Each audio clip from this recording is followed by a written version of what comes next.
Salut à tous, comme tout le monde n'a pas Discord, je voulais savoir en fait si ça vous intéressait que je crée un compte TikTok pour la chaîne.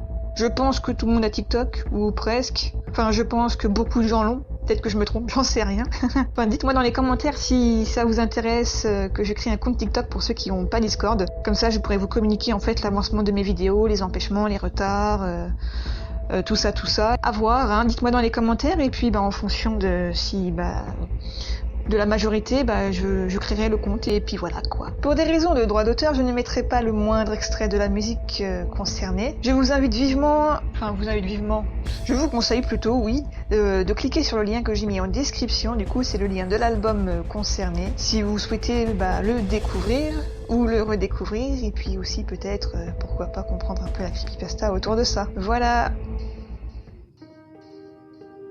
Du haut de mes 11 ans, je possède des facultés intellectuelles dites hors normes. J'ai sauté quelques classes avant de passer directement à la première S. Mais tu vois, contrairement à beaucoup d'idées reçues, être surdoué n'est vraiment pas facile. C'est hautement insultant de devoir effectuer des devoirs d'une telle facilité, on est souvent incompris et j'en passe. Bref, il y a une chose que j'ai longtemps gardée pour moi. Quelque chose qui... Voilà. Même avec toi, ce n'est pas vraiment facile d'en parler. Malgré que tu sois mon unique confident. Ce n'est pas que je n'ai pas confiance en toi, mais même si tu arrives à me comprendre, ne pas me juger, je ne sais pas comment dire. Disons que c'est le sujet principal de mon vécu qui est vraiment pas du tout évident à en parler. Enfin bref, je vais essayer d'aller droit au but. Mon génie, sans vouloir me croire au-dessus des autres, me permet certes des réussites scolaires, professionnelles, mais il me permet aussi de me déconnecter de la réalité. La nuit, je suis capable de faire des rêves lucides et en journée, j'arrive à me plonger dans l'instrumental des musiques. C'est pour cela que j'aime beaucoup écouter des musiques tribales, polynésiennes, asiatiques, qui ont des airs traditionnels. Je suis carrément plongée dans un voyage qui va jusqu'au voyage temporel quand j'écoute des musiques médiévales. Des gens dits normaux, entre guillemets, peuvent le faire, mais il leur faut beaucoup plus d'entraînement, tu vois. Pour moi, personnellement, je pense que c'est un don inné. Et du coup, il y a pas longtemps, j'ai voulu changer de style musical, un genre très différent de ce que j'écoute d'habitude. Alors, ce que j'ai fait, c'est que j'ai fouillé les vieux cartons à mon père, là où il range tous les CD piratés.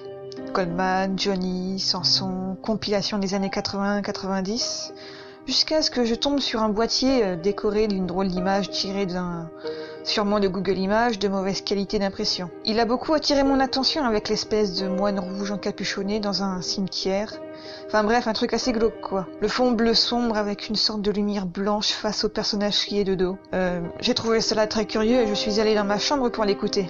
Posé dans mon lit, je prépare mon lecteur de CD portable, voilà, mon casque, avant de regarder à nouveau l'image du boîtier. MCMXCA.D. Enigma. C'est ce qui était marqué. Alors je l'ai donc ouvert pour prendre le CD, mais j'ai hésité quand j'ai vu que ce dernier a la face couverte de mots latin quasiment tous illisibles. J'ai jamais fait latin, donc impossible pour moi de décrypter cela. Donc c'est vrai, du coup j'ai trouvé ça étrange, puis je me suis dit, tant que ce n'est pas un film au contenu plus recommandable, ça devrait le faire. Me voilà donc confortablement installée, prête à voyager sans bouger de mon lit. Et c'est à partir de là que mon expérience a mal tourné. Je vais essayer de te raconter de sorte que c'est comme si je le vivais maintenant. Quelques instants avant d'entendre les premières notes, j'ai fermé les yeux. Un son ressemblant à un klaxon de voiture lointain, puis un autre me faisant penser à celui d'un camion. C'est assez flou, hein. Le tout dans une ambiance fraîche et d'une nuit qui tombera d'ici 1 heure ou 2. J'ai clairement eu la sensation d'être pas trop loin d'une sorte de voie rapide en fait. Apaisant. Je sombre de plus en plus dans mon imagination. De plus en plus. Jusqu'à sentir un air frais sylvestre. J'ouvre les yeux doucement. Ça y est. J'y suis. Je me retrouve non loin d'une voie rapide.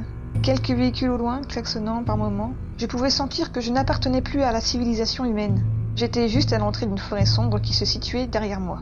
Il fallait que j'y aille, au prix de devoir rester dans cet autre monde. Ça change des cocotiers et des belles plages de Bora Bora.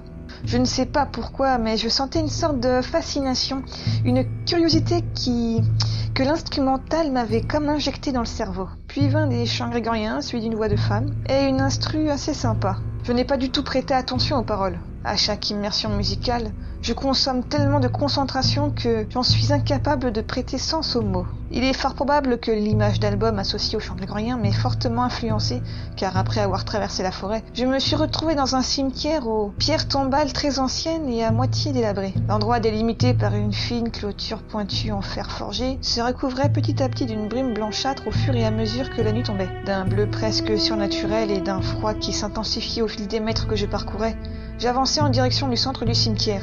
J'étais attirée par une force étrange, par quelque chose de mystérieux qui accentuait ma fascination. Une ombre s'est mise à se découper dans le brouillard.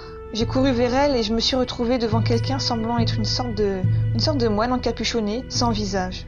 Mais en regardant avec plus d'attention, je me suis rendu compte que l'intérieur de la capuche était vide. J'ai senti la peur me serrer la poitrine. Cette tunique avait sa propre conscience, sans corps physique. Elle s'est retournée face à l'immense croix de pierre violacée qui était derrière elle. Des chuchotements de mots latins ont soudainement résonné de tout l'environnement, comme si l'air, la pierre et la forêt récitaient une incantation.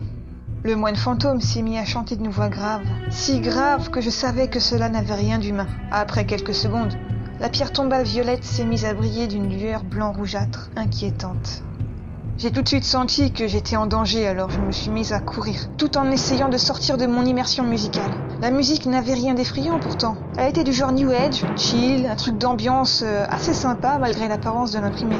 J'ai sauté par-dessus les pierres tombales, par-dessus la clôture, et un vent violent s'est mis à souffler derrière moi. J'avais un mauvais pressentiment. J'ai jeté un œil derrière moi. Le moine rouge volant derrière moi, il s'approchait de plus en plus.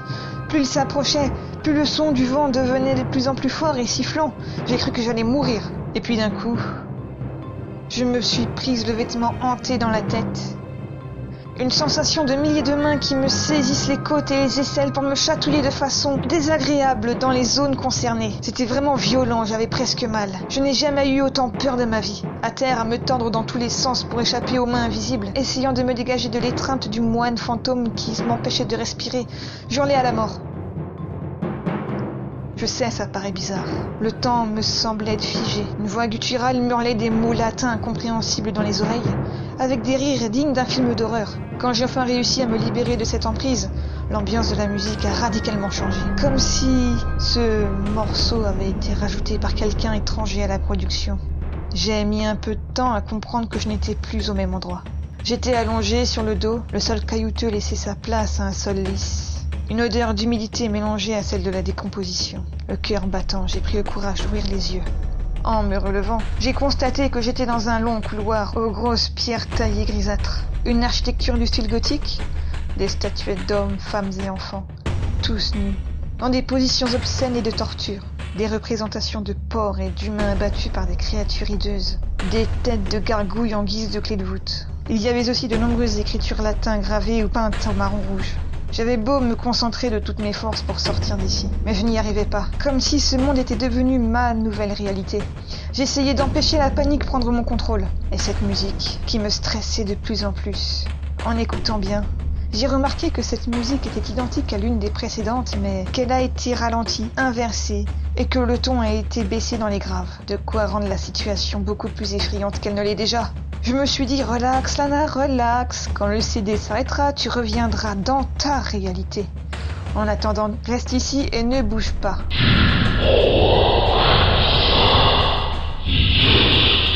Mon cœur a manqué un battement, j'ai répondu sans réfléchir, ferme-la! Et la voix s'est mise à rire en se déplaçant tout autour de moi avant de partir loin derrière. J'en tremblais tellement l'émotion était forte. Un bruit à peine perceptible se rapprochait, puis ça se rapproche de ma position, détaillant le bruit malgré les échos. Un genre de bruit de coups et de succion, un peu comme si c'était des boules de slime qu'on jetait au mur. J'ai regardé partout autour de moi, m'attendant à la moindre bizarrerie, malgré la pénombre. J'arrivais à distinguer la plupart des détails de mon environnement. C'est comme ça que j'ai aperçu ce qui faisait ce bruit. 4 boules noires, légèrement difformes, qui se déplacent comme de vraies balles rebondissantes. Mur, sol, plafond, elles rebondissaient avec force. Parfois, des morceaux de je ne savais quoi tombaient. Elles se dirigeaient droit sur moi. J'ai pris la fuite. Elles étaient rapides, les bougres. J'ai couru, comme je pouvais, traversant différents couloirs creepy et escaliers de château. J'ai poussé une immense porte de bois pour atterrir dans une grande salle éclairée par d'immenses chandeliers. J'en suis resté bouche bée devant le décor des plus charnels. Des lambeaux humains assemblés aléatoirement pour donner une forme humaine, humanoïde, tels des mannequins de viande mis dans des positions prônant la luxure, la torture, sans oublier l'immense épicéa à côté d'un grand foyer de cheminée. À son pied, il y avait des cadeaux. Et en guise de décoration de Noël, des boyaux en guise de guirlande, des organes tels foie, vésicules, testicules en guise de boules, une tête humaine fraîchement décapitée placée en guise d'étoile, une bougie dans la bouche pour l'effet lumineux, et une table en chêne massif avec le couvert. Piché de vin et ce qui semble être du sang. Un pauvre cochon écorché vif dans son plat, pattes attachées et remuant de douleur, ses cris étouffés, cette boucherie m'avait fait oublier les boules rebondissantes. J'ai du mal à m'en remettre. J'en reviens pas. Enfin bref. Ces dernières s'acharnaient contre la porte pour entrer. En reprenant mes esprits, je regardais partout pour trouver un échappatoire. Bon sang, le plafond. Décoré par des boyaux, des saucisses et des vessies. Ah, berk, c'était vraiment immonde. La porte s'est ouverte avec fracas. Les 4 boules ont réussi à enfoncer la porte.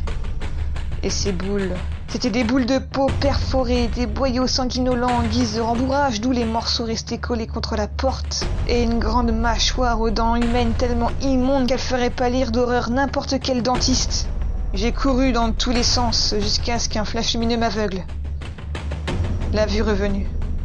J'ai hurlé de terreur. Le moine fantôme était en bout de table, accompagné de quelques armures, elles aussi vides de toute chose vivante. Moi,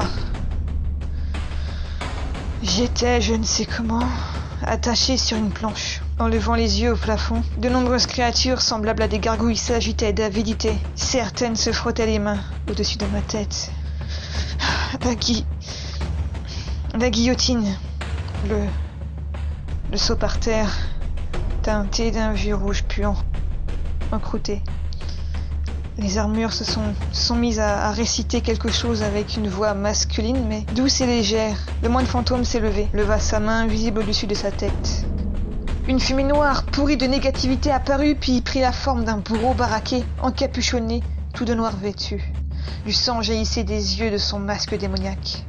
Il avançait vers moi d'un pas lourd. C'est pas facile de raconter, ça m'a vraiment marqué. Il couche ma planche. J'étais dos au sol, face à la mort sanglante qui m'attendait. De nombreuses incantations résonnaient dans toute la pièce. J'étais terrifiée, je tremblais, je transpirais. J'avais envie de pleurer, j'avais envie de disparaître. Et pareil, impossible d'échapper, comme si j'appartenais vraiment à ce monde. Les murs ont commencé à saigner. Ma vision s'est troublée par mes larmes de désespoir. Le cliquetis de la chaîne, le sifflement de la lame et... J'ai ouvert les yeux complètement paniqué et en sueur. La respiration haletante, j'ai bondi de mon lit en arrachant mon casque de mes oreilles. Profondément choqué, ça oui, je l'étais. J'ai regardé mon lecteur CD. La batterie était déchargée. Je retirai le CD pour le jeter à la poubelle. Arrête de me sourire comme ça. Je te jure que c'est vrai. Je t'ai ramené la boîte avec le CD. Écoute, si j'ai décidé de te ramener ce CD, c'est pour te prouver qu'il est... Attends. Allô ? Vous êtes ? Cette fois, tu ne m'échapperas. Laissez-moi tranquille. Je suis actuellement en train de faire le montage audio. Je fais cet enregistrement du coup par-dessus là avec le micro de mon ordinateur. Je viens de me rendre compte qu'au fil de mon montage, en fait, mon logiciel bug de plus en plus. Il y a des trucs qui disparaissent, je sais pas pourquoi, il y a un paquet de bugs assez embêtants, du coup je sais pas du tout comment ça va se passer pour le prochain montage de la prochaine vidéo. Je vous tiendrai au courant si j'arrive à résoudre ce problème ou pas d'ici là. Et j'espère pouvoir régler ce problème au plus vite. Et je vous souhaite du coup à toutes et à tous une agréable soirée ou journée. Voilà.